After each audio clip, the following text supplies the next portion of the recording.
Minister of State for the Ministry for Communications and Information and Ministry of National Development, Minister Tan Kiet Hao. Distinguished guests, ladies and gentlemen, a very good morning to you and welcome to the official launch of the SG CyberSafe Partnership Program. I'm Stephanie Bovis and it's a true privilege to be your MC for this morning's event. We're gathered here today to officiate the launch of the SG CyberSafe Partnership Program. And this program encourages organizations to partner with the Cybersecurity Agency of Singapore, CSA, to raise the cybersecurity posture of local businesses, individuals, and communities. We're so pleased to announce that the early onboarders of the program are here with us this morning. I would now like to invite Minister Tan to deliver his opening remarks. Minister, please.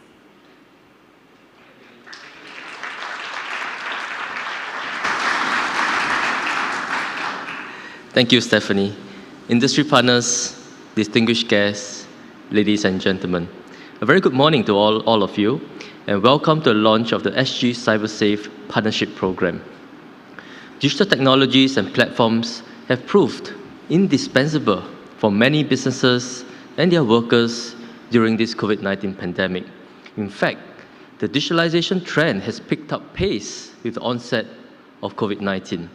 According to Enterprise Singapore, or ESG, more than 3,500 Singapore businesses started their digital transformation projects at the start of the pandemic year 2020, which is nearly 20% higher than the same period in the preceding year. As more of our businesses seize the opportunities that come with digitalization, they could have prioritized functionality and speed over security, which leaves them exposed to cyber security threats. For example, the recent Singapore Cyber Landscape 2020 publication showed a 154% year-on-year increase in ransomware cases last year. In recent months, we have seen reports of local enterprises hit by cyber attacks. In June, a local consumer electronics retailer suffered a cyber attack that led to a data breach of their customers' personal data, which was in turn used as blackmail. In a separate incident in August, a local eye clinic got hit by ransomware that compromised the personal data of more than 73,000 patients. The increase in cyber attacks underscore the importance of having adequate cybersecurity to safeguard our businesses when they go online. However, we understand that it can be very challenging for many of our small and medium enterprises or SMEs. We are also mindful that the pandemic has further created a challenging business environment where firms, especially our SMEs, are resource-stretched, having to manage a constantly evolving set of risks and uncertainties. Many are focused on keeping their operations going and delivering on their existing commitments. We understand these constraints and have put in place measures to support our enterprises on their cybersecurity journey. First, the government has developed a suite of toolkits to simplify cybersecurity for enterprises. The toolkits are part of the SG CyberSafe program, which was announced at my ministry's Committee of Supply, or COS, this year. The program aims to raise enterprise cybersecurity awareness and help them take action. The toolkits are tailored for three important groups of users. First, enterprise leaders and SME owners. The second, the employees. And third, the IT teams in those businesses. The toolkit for enterprise leaders explains why upfront investment in cybersecurity makes good business sense, as compared to taking remedial actions and/or making restitutions when breaches occur. This toolkit is a starting point for the management team to develop the firm's cybersecurity strategy, work out its implementation plan, and build a strong cybersecurity culture in the organization. The toolkit for employees sets out how each person can exercise cyber-safe behaviors in the work settings, such as setting strong passphrases to protect their digital assets and learning to be aware of common tactics used in phishing, so as not to fall prey to malicious cyber actors. Organizations can use the toolkit as a resource to conduct cyber awareness training for their employees. And many of these tips and good practices would also be useful for the employees in protecting themselves and their loved ones at home. The Cybersecurity Toolkit for IT and cybersecurity teams provides guidance on how they can find and prioritize resources to keep the enterprise IT systems safe. It will include technical tools that the teams can adopt, such as simulating cybersecurity incidents to hone their responses during peacetime. I'm pleased to share that the toolkits for enterprise leaders and SME owners, as well as the toolkits for employees, are now available for download on CSA's website from today. The toolkit for IT teams will be progressively rolled out from next year. I encourage all enterprises, especially our SMEs, to make full use of these resources. Another issue that many businesses are concerned with is data protection, which is closely linked to cybersecurity. To help enterprises better protect their data, the Personal Data Protection Commission, or PDPC, recently launched a guide that includes lessons learned from past data breaches and recommends a set of best practices that organizations can incorporate into their IT policies, systems, and processes. Enterprises can use this guide together with the cybersecurity toolkits that we are launching today. Having made a decision to raise its cybersecurity and posture and develop a strategy to do so, many SMEs are often faced with the next set of difficult decisions around where to start and which solution to adopt. IMDA, with the support of CSA, has tried to make it easier for SMEs through the SMEs Go Digital program. Under this program, SMEs can tap on cybersecurity solutions pre-approved by IMDA and CSA. Since the program was launched in 2017, more than 5,000 SMEs have benefited from these cybersecurity solutions. Examples include solutions that help enterprises protect their endpoint devices, such as desktops and laptops. And there are more advanced solutions, such as unified threat management for SMEs that be more matured or have unique needs. The solutions are accessed to be market-proven, cost-effective, and supported by reliable vendors. SMEs interested in adopting these solutions can apply for the Productivity Solutions Grant, or PSG, which can help to offset up to 80% of the cost in adopting these solutions. And CSA is continually improving the range of cybersecurity products offered under the SMEs Go Digital program. For instance, CSA is collaborating with local cybersecurity industry partners to architect an integrated and automated security as a service solution that can help protect enterprise users from malicious cyber activities. The implementation of this solution, when ready, will simplify cybersecurity for the users, raise their cybersecurity posture, and protect users from the myriad evolving cybersecurity threats we see out there. And recognizing the importance of cybersecurity to our economy and society, the government is putting in place measures to support our firms, as I've outlined earlier.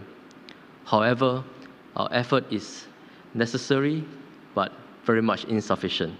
We need a wider ecosystem of firms to come together, including technology vendors, service providers, and trade associations. And that is why the CSA is launching the SG CyberSafe Partnership Program today.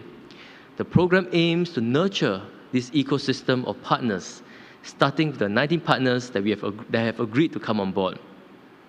CSA will work with technology vendors to align their product and/or solutions with our national cybersecurity effort. Viki, for example, has plans to extend their identity solution as a multi-factor authentication solution for small enterprises. This helps to add an additional layer of protection to important accounts, such as administrator access to key systems in the enterprises. CSA will also partner service providers to protect their clients.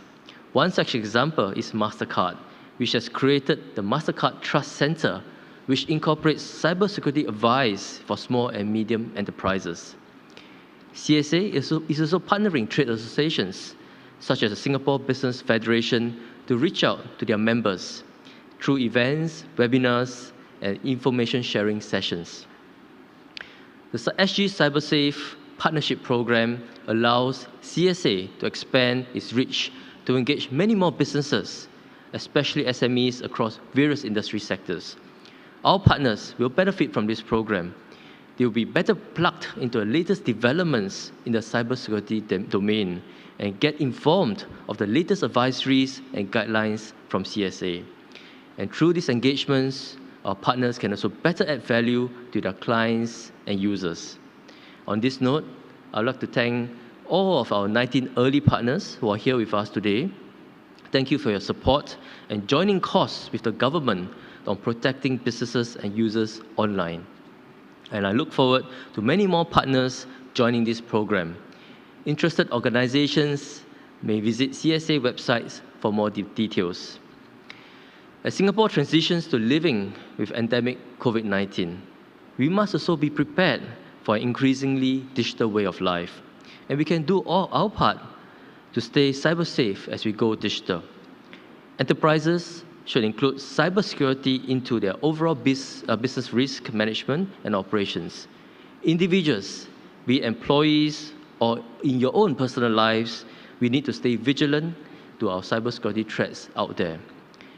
At the same time, we are as strong as the weakest link, particularly in an interconnected digital space. That is why we need to work together, government and industry, to secure our cyberspace. And I welcome many more industry partners to join us in this very important effort. Thank you very much. Thank you, Minister Tan. Kindly remain on stage for the next presentation. In acknowledgement of early partners' commitment to the CSA in driving cybersecurity awareness and adoption of the program, Minister Tan will present the early onboarders with appreciation plaques. We'd now like to invite our partners on stage as I call you by name. Let's welcome our first recipient, Mr. Christian Sandrick, President and CEO, Singapore, AIG Asia Pacific Insurance Private Limited.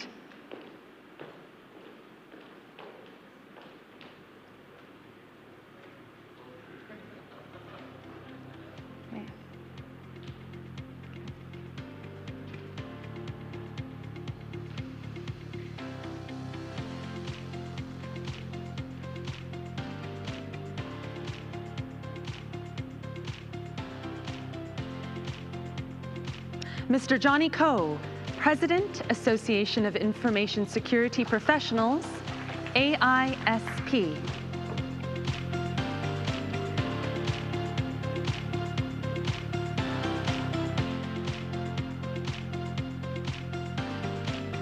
Ms. Celine Ang, Business Development Officer, Munich Re-Syndicate Singapore Private Limited, representing Box Insurance.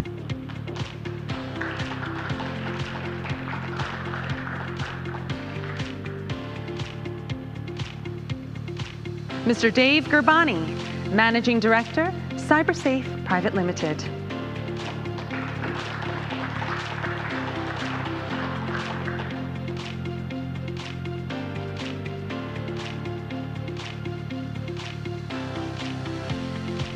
Mr. Saravanan Krishnan, General Manager, Data Protection Solutions, South Asia and Emerging Markets, Dell Technologies.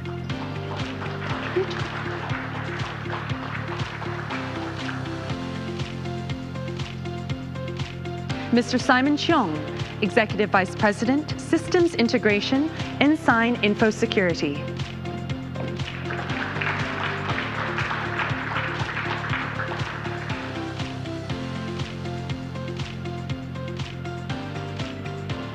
And finally, for our first group, Ms. Jess Ng, Country Head, Singapore and Brunei, Fortinet Singapore. Congratulations.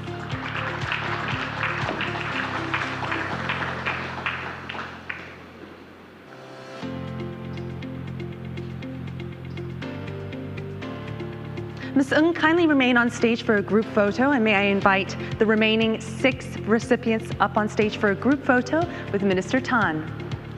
Thank you.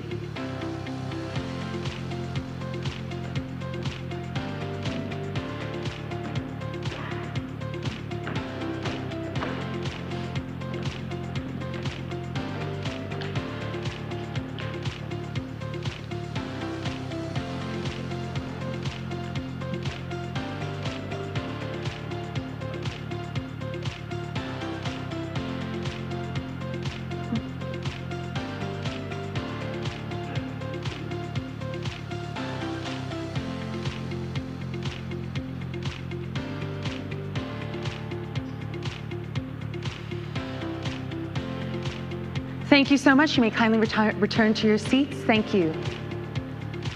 Let's move on to our next recipients.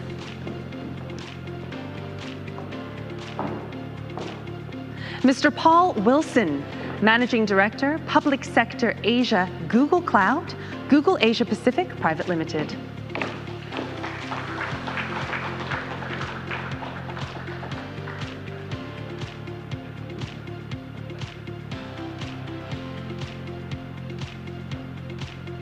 Mr. Kevin Lee, Chairman, Harangi Cybersecurity.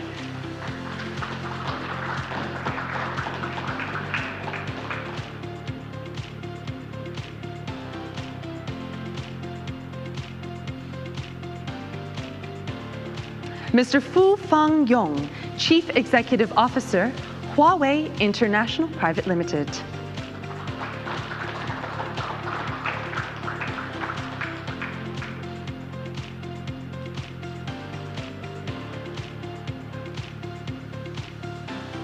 Mr. Dutch Ng, Chief Executive Officer, iSprint Innovations.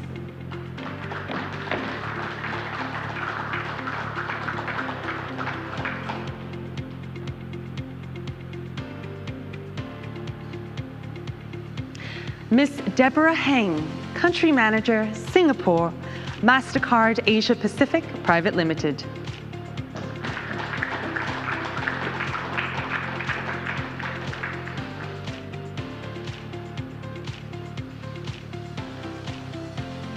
And finally, Mr. Kevin Woh, Managing Director, Microsoft Singapore.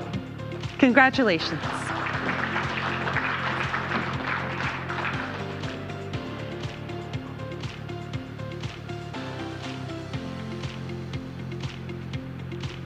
Mr. Woh, kindly remain on stage for the group photo. May I invite all other recipients in this group to gather to a group photo with Minister Tan. Thank you so much.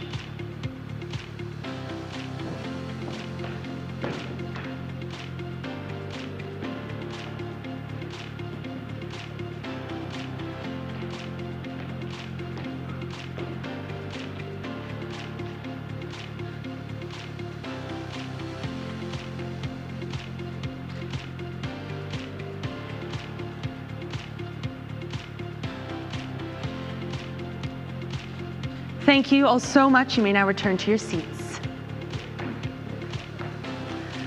Let us now welcome our final recipients. Ms. Yin Cheong, Executive Director, SG Tech.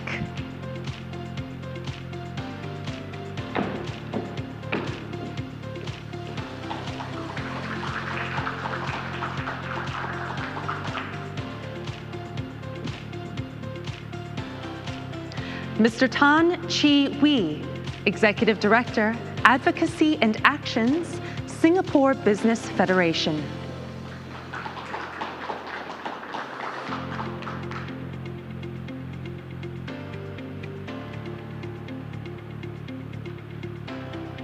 Ms. Irene Low, Assistant Secretary General, Singapore Chinese Chamber of Commerce and Industry.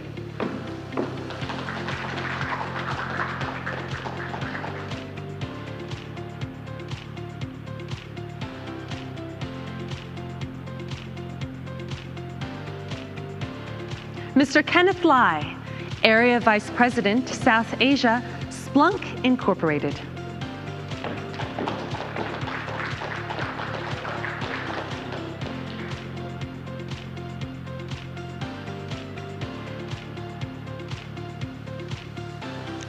Mr. Gregory Vijayendran, President, the Law Society of Singapore.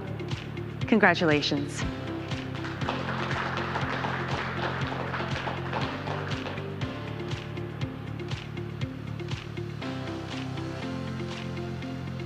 And finally, Mr. Chiang Kai, Chief Technology Officer, V-Key Private Limited.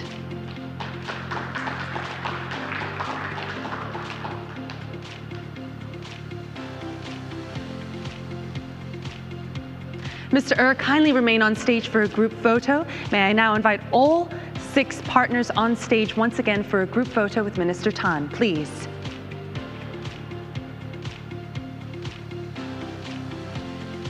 What?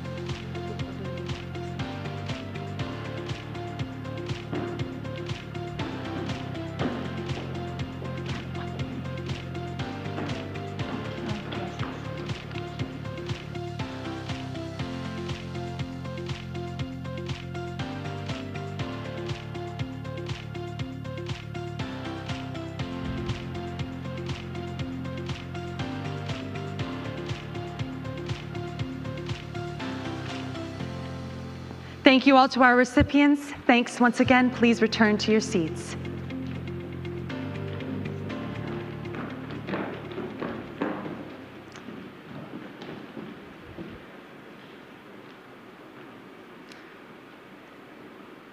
Thank you, Minister, and thank you to our SG CyberSafe partners for your participation in the program.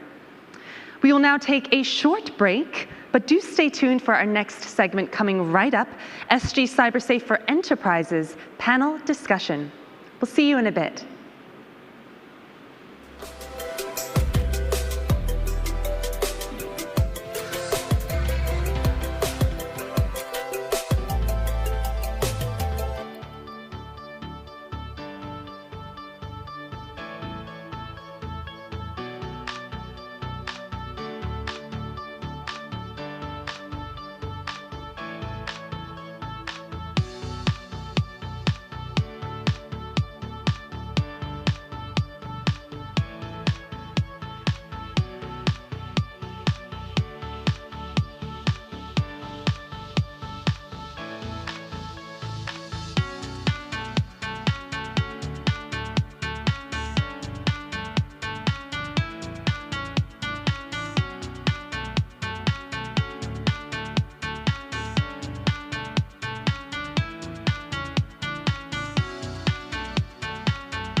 Ladies and gentlemen, we will begin our next segment of the program in a few moments. If I can kindly ask that you take to your seats, please ensure that your mobile devices are switched to silent mode as we will begin shortly.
Good morning to everyone joining us today from all around the world.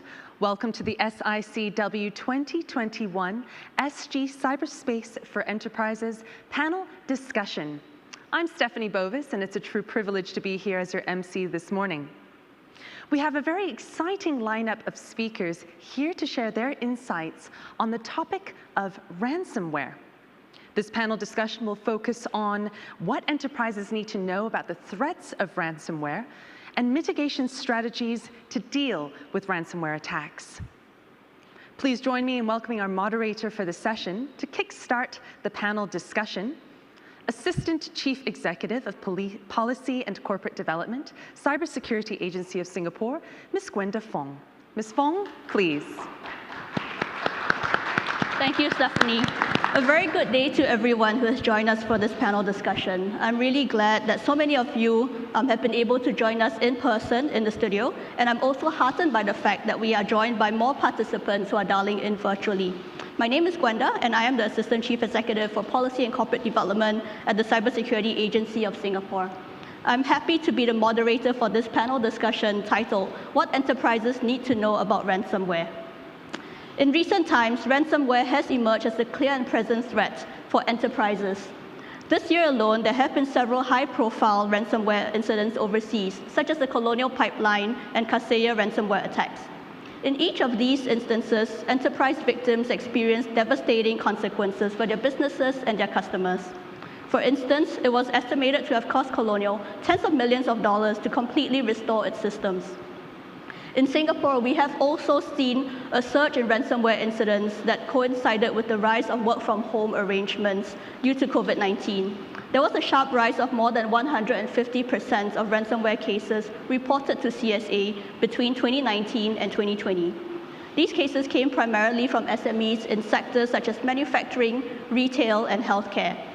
So, how can enterprises be more resilient against ransomware attacks? I'm very glad to be joined by a panel of experts who will help us to explore this issue over the next 45 minutes or so. So without further ado, let me now introduce our distinguished lineup of speakers. You may see three panelists on stage with me, but actually we are joined by a fourth, Ms. Megan Stifel, who is joining us virtually from the US. Megan is the Global Policy Officer and Capacity and Resilience Program Director at the Global Cyber Alliance. Next, we have Mr. Lance Goh, who is the head of International Privacy of Ant Group. We're also joined by Mr. Jeffrey Lim, who is the chairman of the Cybersecurity Data Protection Committee at the Law Society. And last but certainly not least, we have Mr. David Ho, who is head of Financial Lines Asia Pacific at AIG. A very warm welcome to our distinguished panelists, and thank you very much for taking time today to help us unpack the question, what enterprises need to know about ransomware? Megan, if I could turn to you and give you the honor of kicking off the panel discussion.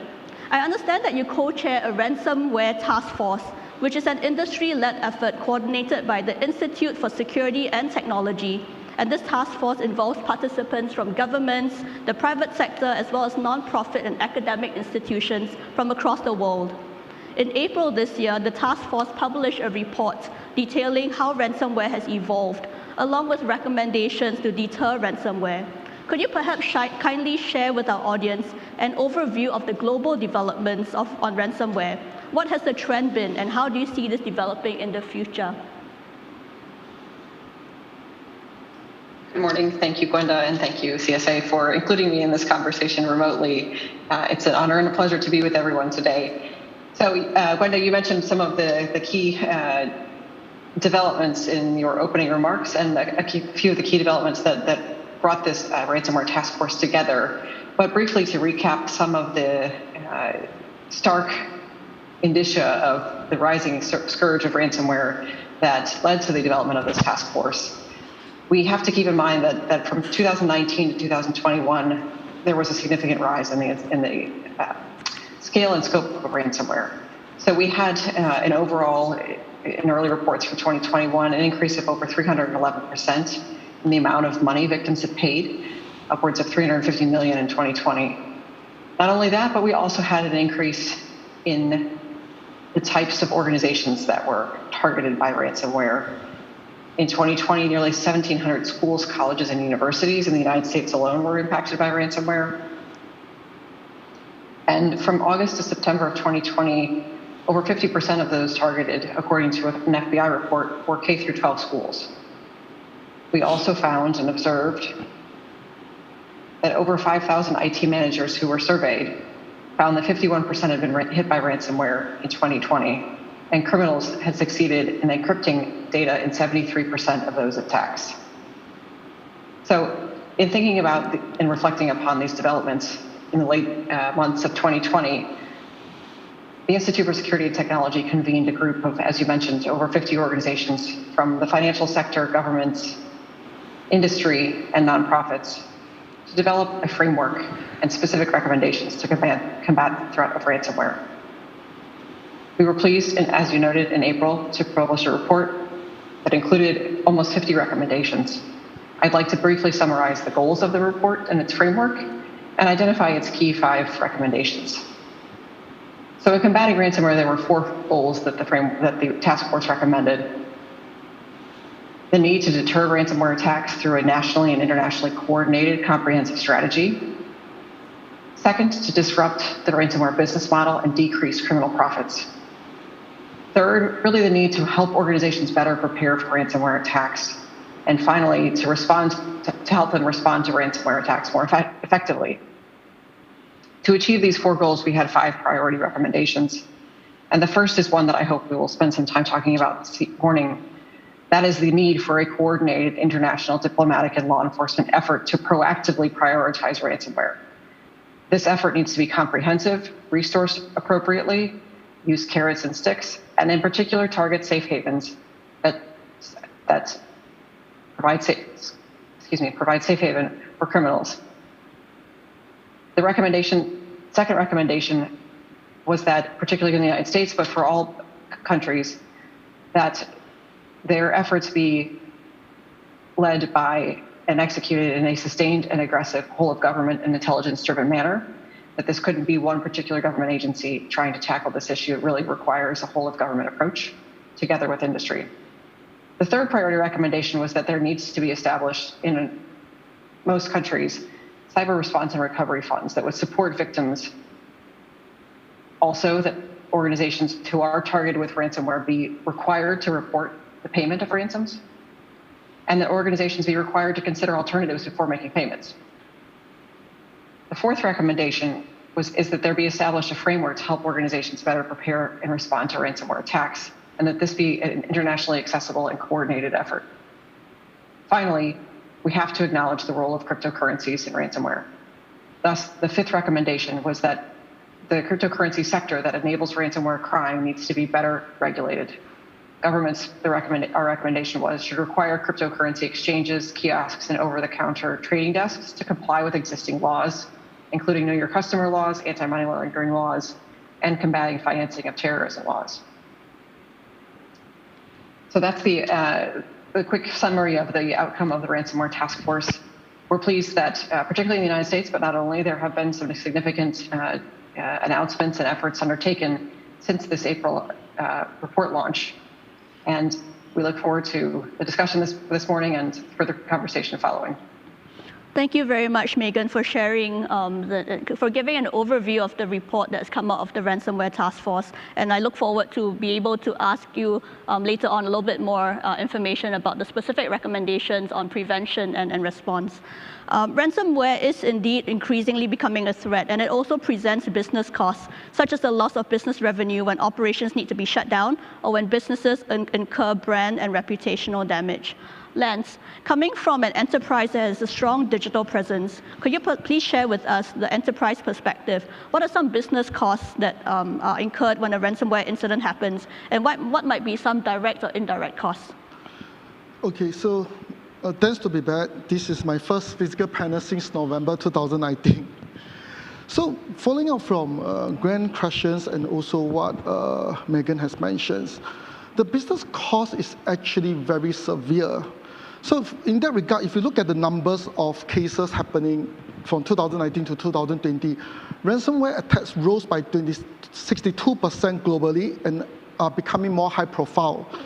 And Gwen had just mentioned that CSA had a reported cases of 154% increase in 2020 and likely to increase further.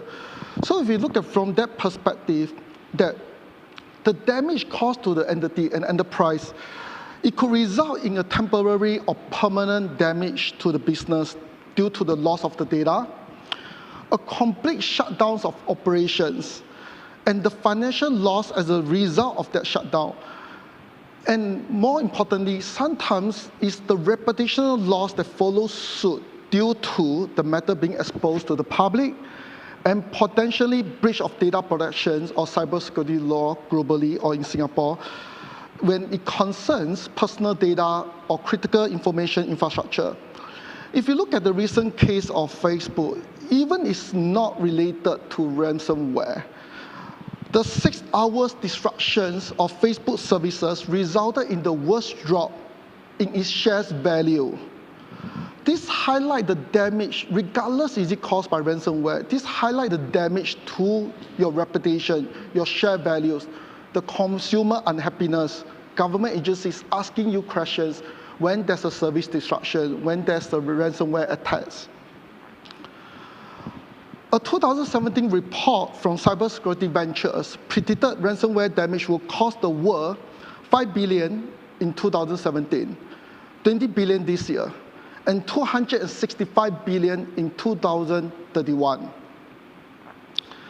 And using the recent examples of high-profile attacks, in 2021, the attack on Acer resulting in one of the highest ransom of 50 million demanded, and CNA Financial was hit by a ransomware on 21st March. It took them nearly 2 months until 12th May to recover the services. So just imagine a 6-hour services disruption for Facebook will cause such a worst drop in their shares this year. What will happen if you have a 2-month disruption to your services? Closer to home this year, the Singapore Personal Data Protection Commission also fined HMI Institute of Health Science Private Limited 35,000 over a ransomware attack, which resulted in the denied access of data, including personal data of the staff and trainee. Sometimes if you look at the ransomware from an enterprise perspective, using HMI, it was caused by a very simple gap of the remote desktop protocol port left open for 4 years. However, if you move on, as what Megan has said, that ransomware attacks have evolved to be more sophisticated over the last decades. Cybercrime Magazine highlighted the fact that it is certain that ransomware cyber criminals have shifted from the basic lock your computer until you pay, which have commoditized through the prevalence of ransomware as a service offering, to a multi-pronged attacks, which ransomware is the only beginning of a longer, more expensive conversation between your enterprise and the criminals. The first major transition towards this new state of operation came last year when so-called double extortion attacks saw ransomware not only encrypting data in situ, but also exfiltrating the data to the criminal, then blackmailing the enterprise for further sums of money. In this regard, Autos is particularly prominent in Southeast Asia, claiming many victims. So ransomware, echoing what Gwen has said, is clear and present danger for businesses, regardless of industries, regardless of sizes. You might think that as an SME, you are not the target. You are wrong. Hive and many other local SME entities have been the target of ransomware recently. And all it takes is for one employee to click on that one malicious email or URL to result in a ransomware attack. All enterprises, large and small, are being penetrated on a daily basis through phishing exercise and other means for ransomware attacks. Thank you, Lance, for making the really strong point that no enterprise is too big or small, and they wouldn't be, that they should disregard the ransomware threat. When a ransomware attack happens to an enterprise, there are often also legal issues and risks that enterprises need to take into consideration. Jeffrey, in your capacity as legal counsel, you would have supported clients who have fallen victim to ransomware attacks. Could you perhaps share with our audience what are some legal issues that enterprises should consider when they are involved in a ransomware incident? Thank you. I think to start off, the first few things that we realize is that there are legal ramifications that follow from a successful ransomware attack that can stay with an organization for months, if not years, after the occurrence of the attack itself. And this is true even if you successfully restore your systems or you were even able to go to a quick backup. The reality of it is that many organizations are plugged into a business community arrangement. They have ecosystems involving vendors and customers. There are use cases for their business systems, operational systems, and these are underpinned ultimately by a lot of legal arrangements. Now, the legal arrangements can be very obvious in some situations where you have contracts in place that deal with service arrangements, service levels that you have to meet. And in some cases, it can be more ubiquitous in the form of, say, end-user agreements that you enter into for which there are expectations. I mean, one of the things that we understood and we saw from the Facebook outage was that in many parts of the world, some organizations actually relied on Facebook as a key partner in what they do for their business operations. And so what we'll see is that there are legal fallouts that come out from there. If, for example, a ransomware situation occurs in your organization and your customers are unable to fulfill their obligations to their customers and so on and so forth. Often this comes back to you in the form of contractual obligations, and you will find private claims that could be raised as far as issues are concerned. So we have to recognize that we're all part of a larger scheme of, say, supply chains and dependencies, which the interconnected world is building around us as a result. Now, I talked about the long tail of the legal implications. And what this really means is, apart from the fact that you might have to enter into negotiations with disgruntled customers, you might even at some point have to face legal claims by third parties. And these take months, if not years, to resolve. And so if the ransomware itself might only exist for a few days, 19 days. The Ponemon Institute, I think, says 19 days is the average restoration to full operation for it. Even if you go past that date, you will still be involved in litigation or potential risk of litigation for a much longer period of time. The other aspect really has to do with the regulatory aspects of it as well. increasingly organizations have to account for their data, account for their systems. And often when, in fact, a system goes down and becomes inoperable because of ransomware, there would be regulators that you would have to account to. And this too also presents a long tail of accountability. You find that you have to engage regulators to provide good explanations for what's happened. There would be a long tail of investment and work to ensure that you beef up your standards to meet any regulatory lapses that are involved. So at the end of the day, we do have to consider these larger issues. But there is a third category of risk, and that has to do with the fact that often the ransomware is perhaps just the first wave. You can find that if there's data exfiltration, for example, even after you've managed to go to a backup or you've managed to overcome the ransomware situation, the ransomware may be bundled together with, say, data exfiltration situations, and you might find that your data is leaked out as well. And there you would have to account for the loss of data. So taking a holistic approach, the legal aspects can actually stay with you for a long time, even after the initial ransomware situation is resolved. Thank you for that, Jeffrey. I think it's a really good reminder that we live in an extremely interconnected world and there are implications beyond just the containment of the incident itself. Last but certainly not least, I would like to bring David into this conversation as well. In recent years, it's becoming more common for enterprises to purchase cyber insurance to cover certain types of cyber risks, such as ransomware. David, could you share your thoughts on the role of insurance in the context of cybersecurity, and what can cyber insurance do for enterprises? Sure. So one of the things, and I don't mean to like layer on fear, but since everyone is kind of talking about different statistics and what we're seeing, so in the insurance industry, particularly at AIG, 3 years ago, the top 20 claims that we had, only 2 of them were ransomware. This past year, 18 were. So this issue is definitely like increasing, and I think this whole environment has caused the issue to actually accelerate. But just going back to your point on insurance, and I think the minister made a good point in terms of, we have to look at risk management. I work for an insurance company. I would love to tell you that, hey, you buy an insurance policy and that's the panacea. It solves everything. It doesn't.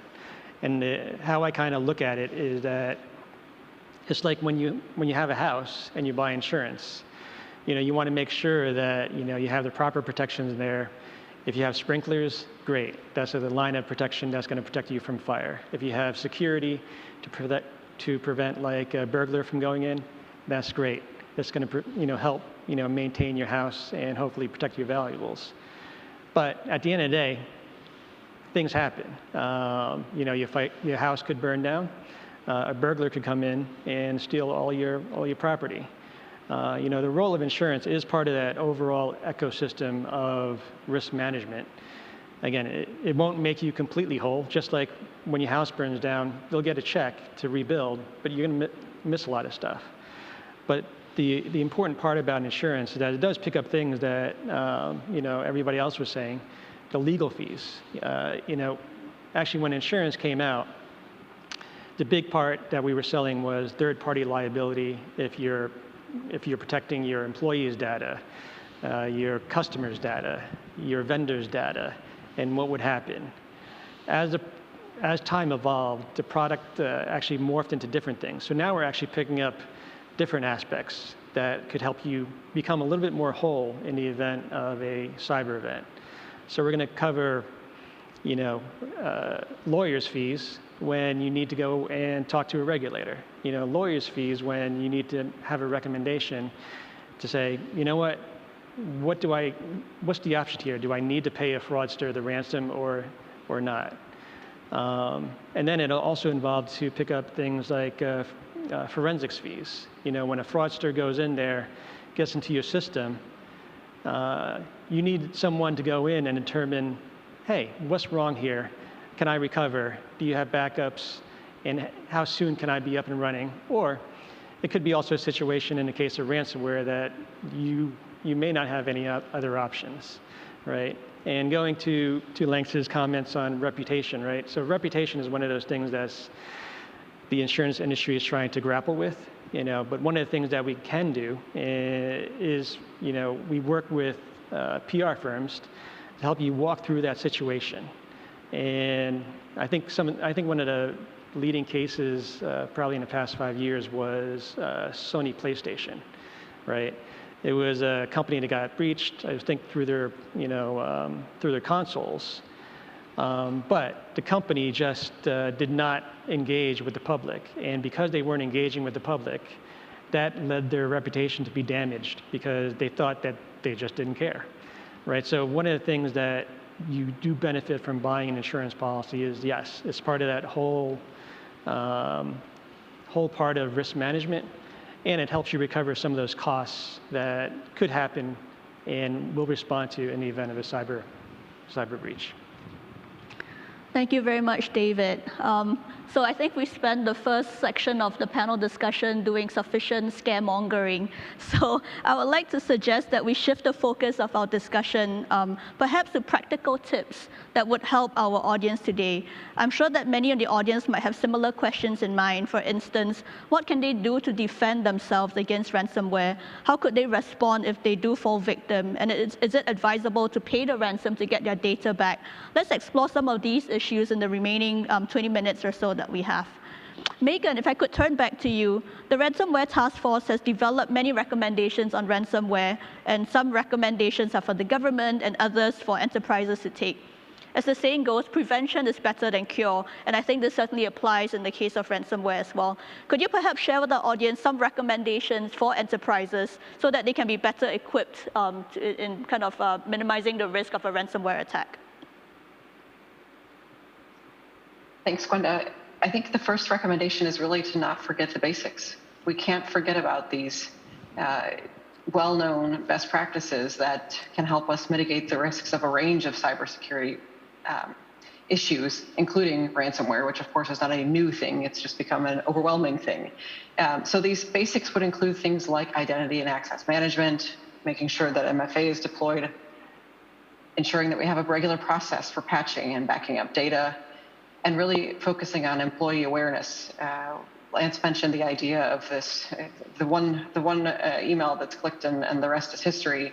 Having our staff be aware of what phishing is and ensuring that social media guidance has been offered can be effective, extremely effective in combating ransomware. Two, which was one of the key efforts of the Global Cyber Alliance in its early days, was the importance of DMARC. Not to say that it's a 100% prevention tool, but it's critically important to have DMARC deployed on the corporate domain. Third, I would say, is thinking about ensuring that an incident response plan includes ransomware. So here, again, this is preparation. You will need it in the response phase, but you need to prepare first. Two more points. One is that there needs to be a conversation with your insurers, but also importantly, a conversation with law enforcement, so that when you do become the victim, you're not phoning up and saying hello for the first time. And the last piece I would mention, of course, are thinking about some of the more technical attributes of capabilities, such as EDR, endpoint detection and response. And there are now resources that are specifically anti-ransomware solutions, so helping organizations scan the network for activity that's indicative of a ransomware incident that has not yet been deployed. So those would be a couple of them. The other piece I would say is that when your preparation, you need to have a mindset that you don't necessarily have to pay. You need to first check and make sure that you check to see if you do have backups, and also check for organizations like nomoreransom.org, which is a nonprofit organization that is run and supported by Europol along with a number of other partners. And it actually has 121 decryption tools for over 150 ransomware families. It's saved over 900 million in avoided ransom payments, and it's supported by over 170 law enforcement entities, including the Singapore Police Force, Interpol, Europol. So this idea of prevention in the broad sense, and then thinking about some of the specifics around the everyday best practices of cybersecurity, and finally really recognizing that just because you are hit with ransomware does not mean that you need to pay. So you need to take a breath, talk with the organizations represented by some of the co-panelists, and think about your next steps carefully. Thank you very much for that. Lance, you also have a lot of experience working for enterprises with significant digital presence. What would you add on to what Megan has said in terms of best practices that enterprises should put in place to stay better protected? And if, despite putting in place all the necessary measures, people or enterprises still fall victims, what would be your advice for how best to respond and recover? Okay. So adding on to what Megan has said, that she mentions a regular scan, regular patching, incident response plan, and backup. So I will touch a bit more on the incident response plan. Always conduct a tabletop exercise back in your office, not just have a policy. Because I've seen instances when the policy doesn't really get worked out in real life when there was an attack. On the backup, I'm going to suggest something that's very counterintuitive. Nowadays, backup is all online. You just imagine they not only lock down your main server, they also manage to infiltrate your backup server and lock your backup server as well. What will happen? You have nothing. So what I'm going to suggest is to have offline database storage to back up your data. And a few others good practices from an enterprise perspective will be bug bounty program. I put that in place. And from that perspective, it's much, much better for a white hat hacker hack into your system, found some vulnerabilities, and inform you, and you just pay them a small token of money, than a ransomware attacker which will extort you millions of dollars. And of course, the training is very important, as what Megan has mentioned. Constant training. Don't be afraid to drill into the employee's mind that don't click on any suspicious email. So generally, a regular phishing exercise, one that is not like a Starbucks voucher that is very obvious, but something that have very, I would say, covert element in it, that is look like part of your company's email to your internal staff. Really try to fish them out. Statistically shown that employees generally fall foul of such internal lookalike emails. It can go as high as 70–80% of employees will fall foul of it. Because you just change, let's say, for example, Amazon, you change the A to an X logo. And employees, without looking at it carefully, or the Apple, the L was actually a 1, and they will just click on it. You need the real test case to actually fish out your own employees' incompetencies or negligence. Last but not least, be prepared to wipe out your affected server promptly, quickly, notify regulators, seek external forensic expert, and notify the regulators if you need to notify under the local law. But on forensic expert, also another point to highlight, you need to manage them. There are instances I have heard that the forensic expert go in and wipe out everything, even before you collect and investigate the matter. And you have nothing to show the regulators when you go to them, because your own forensic expert have wiped out everything. Thank you both, Megan and Lance, for the very practical tips, and we'll get back to that later. But I would like to shift now to talk a little bit about the payment of ransomware. CSA's recommendation to organizations who might have fallen victim is not to pay ransom, and this is in line with what Megan has said as well. Firstly, if you pay ransom, there's no guarantee that you're going to get your data back, and you're in fact paying ransom to cyber criminals, which isn't a great thing to do. And also, it could make your enterprise appear as a soft and easy target, and it could open yourself up for future kind of attacks. Notwithstanding this, I can totally appreciate that it's not a very easy decision to decide not to pay ransom, because there could be business operational kind of considerations. Jeffrey, having worked with clients who might have been faced with this predicament, and could you perhaps share with us why some enterprises might struggle with this decision, and what would your advice be to such enterprises? Yeah. That's a good point. I mean, the truth is that when in a situation like ransomware hits, if you weren't prepared for an event like that, it can seem catastrophic, and the pressure to get on with business, to try and salvage what you can in terms of potential losses, or the view ahead of you in terms of the potential losses that you might face, even from a legal standpoint, that could be very daunting in itself.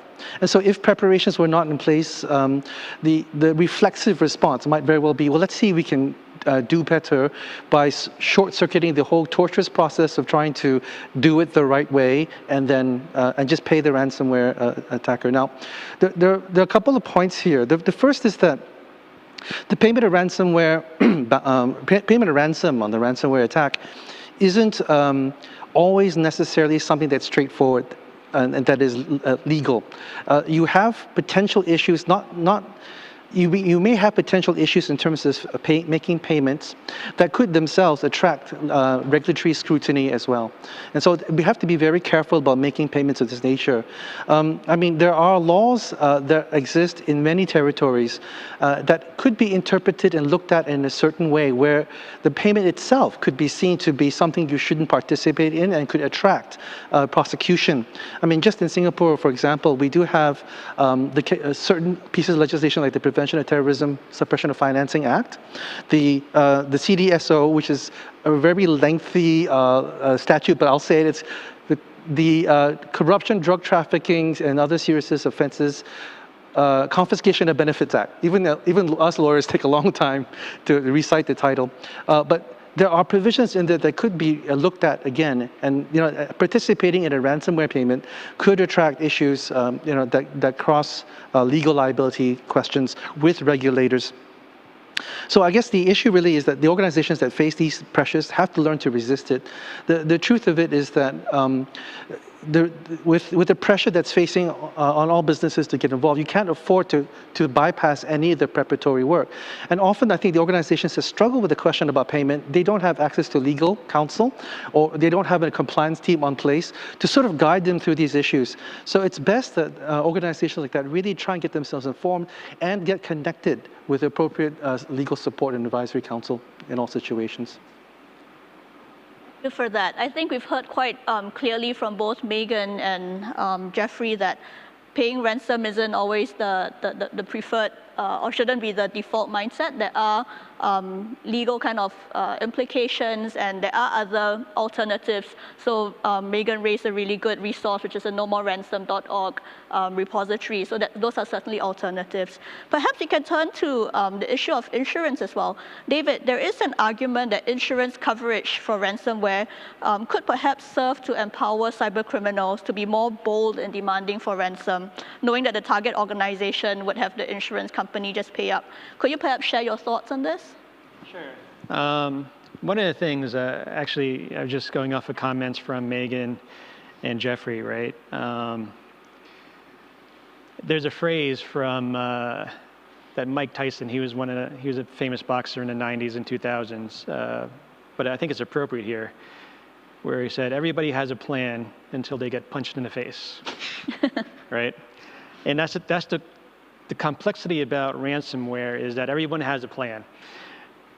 Government agencies are saying you shouldn't pay, here are the reasons why.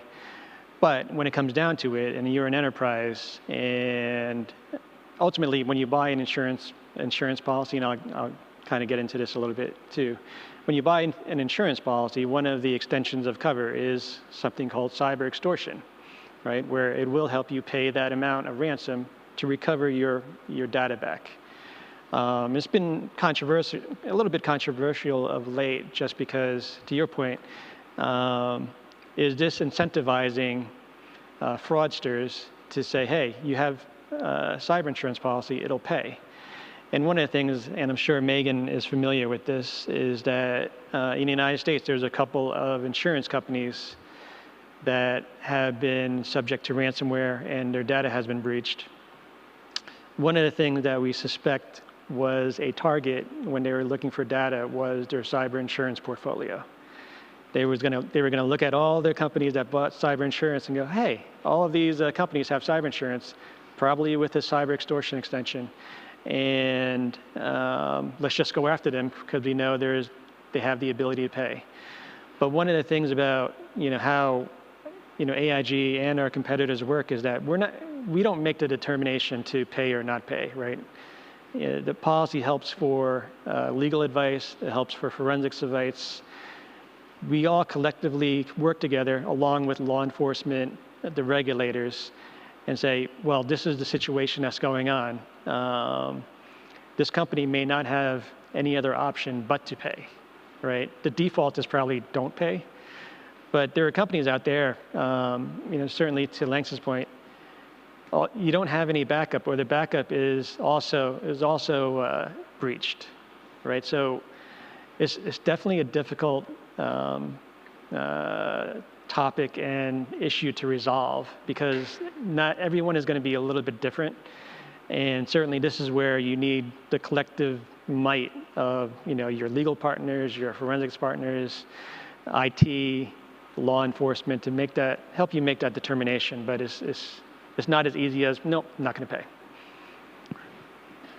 Thank you very much. I'm mindful that we're coming close to the top of the hour, and maybe just as a final round of concluding remarks, if I can invite each of you to do like a 30-second, like what is the key takeaway that we'd like our audience to walk away from today's panel discussion. So Megan, if you could maybe start with your 30-second kind of takeaway. Thanks, Gwenda, and thanks again. So I think I would close with 2 points. First is, don't forget the basics. We talked a little bit about what those are. And so I think there's often a question of, should we have a ransomware slush fund? Well, I would hope that at first you would make investments in cybersecurity before you would set aside funds to actually pay a ransom. The second is that banning payments, banning ransomware is not a quick fix. In many cases, it's actually what some of my colleagues on the task force have called, it may set off a game of chicken because those who are least prepared will probably be targeted first. So instead, we recommended in the task force that we think about a pathway towards banning payments. And so thinking about some of those other cases of getting better preparatory guidance and thinking about the application of existing law to cryptocurrencies as some of the gateways on that pathway. Thank you again for having me. Thank you. Lance? So basically, I have 3 comments. 1, take ransomware attack very seriously. Be thoroughly prepared for it. With a good disaster recovery plan, you should not fall foul of a ransomware attack, even if it breaches your corporate defenses. Second, obtain good cybersecurity insurance, comprehensive one, and obtain ISO certificates, data protection trust mark, so on and so forth. These are kind of a benchmark of your own internal practices and cybersecurity data protections, and so on and so forth. The third one is that for enterprise perspective, yes, it's a very difficult point of view whether to pay or not to pay. But by default, it shouldn't be. You should have a good policy of not paying the attacker because the public fallout, the regulators fallout, and so on and so forth will be more damaging in the longer terms. I just quote the UK Information Commissioner Office have said, Uber response to the ransomware attack in 2018 was inadequate, inappropriate for how an organization as huge as them should respond to a ransomware attack. Because at the end of the day, they actually paid the money to the hackers and didn't actually even inform the regulators until at a later date. Jeffrey. Thank you. I want to close with 3 things, actually. The first is, we've all talked about it previously, but just draw a red line underneath it, which is preparation, preparation, preparation. And the most important thing about preparation is, how do you ensure that you have a proxy, a benchmark to look at to say, I'm actually doing pretty well? Well, there are good tools out there right now. I mean, in Singapore, for example, we had the data protection trust mark, which Langs has mentioned. And that's a very good exercise to submit yourself to if you can get certified. It kind of tells you that actually people have studied your practices, and then think about ISO 27000 and all those other standards as well. The second point I want to mention was that never underestimate how loose communications can get you into trouble. There's an important role that lawyers do play outside counsel or in-house counsel who have in-house privilege rights, where the information can be properly managed so that mistaken communications can be properly dealt with, and there's a good and coordinated approach. That's a key piece of, I think, what needs to happen. And the third thing is I take into account Megan's good point about finding and elaborating pathways to dealing with what's the way of dealing with ransomware payments. I think it's good to be able to find a way to get to a middle ground, a healthy middle ground. I mean, I think in the Colonial Platinum case there was actually payment, but there was also a recovery of the payments as well. And there are mechanisms in other countries where you can sort of work it out with the regulators before you make the payment or as you make the payment. And those are good avenues to be explored with as well. Thank you. David. Sure. So I'm going to speak to the point of, I'm sure some of you buy cyber insurance. You've probably seen your premiums increase. And all this talk, I think the premiums are going higher. But one of those things that you do want to make sure of, certainly if you're looking at it from the context of buying cyber insurance, and I'm going to go back to what Megan said, don't wait until it happens to say hello for the first time, right? There's so many times, and certainly this happens in the middle to smaller market companies where they just think it's never going to happen to them. And then when it does happen, it takes weeks and weeks and weeks to do everything. But if you're a really good company and you're prepared a really good company with good risk management, you're going to be prepared for this. You're going to practice. One of the things I was going to lead in with a joke, I'm American, and there's a famous music hall in New York City called Carnegie Hall.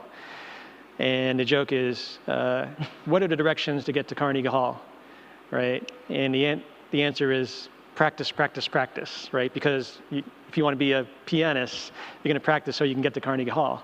But that's the same thing with cyber resiliency, is that you need to make sure you're constantly practicing, reaching out to your legal partners, reaching out to your IT partners, reaching out to your insurance partners and your legal partners, and make sure that you're aware of what you need to do when something happens. Thank you very much. So what I've taken away from, just the parting shots from each of our panelists, maybe two taglines: Jeffrey's prepare, prepare, prepare, and then David's practice, practice, practice. I say that, kind of in jest, but Megan and Lance both also gave very concrete kind of steps of what, enterprises need to do. So I'd like to take the last few minutes as a parting shot to put in a plug for CSA's newly launched SG CyberSafe program, which includes initiatives to help enterprises better protect themselves in the digital domain. This includes resources that were announced by our guest of honor, Minister of State, Mr. Tan Kiat Hao, just earlier today, such as the cybersecurity toolkits for leaders and enterprises and employees.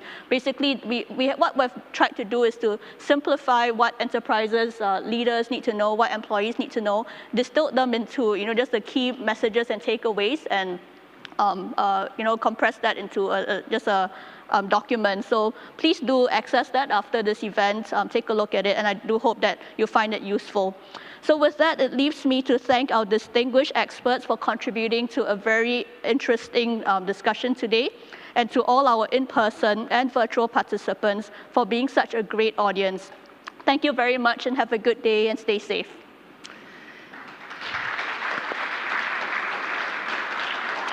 Thank you, Ms. Fong, and to our esteemed panelists for that very engaging discussion. I'm sure that the participants joining have gained some insights on the threats of ransomware, as well how to better safeguard themselves from future ransomware attacks. So thank you so much. It's now time for a group photo. So if I can kindly ask for you to look into the camera and ensure that your cameras are switched on, please.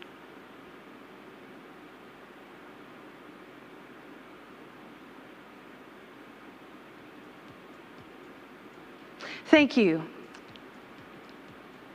We've now come to the end of the SICW 2021 SG CyberSafe for Enterprises panel discussion. The live stream will be made available for you from the October 9th. So this way you can revisit the session at your own convenience. We look forward to seeing you later today at our SICW 2021 International IoT Security Roundtable Technical Panel from 3 to 5 p.m. Singapore time. It's been a pleasure. Thank you so much for joining, and have a wonderful day ahead. Thank you very much.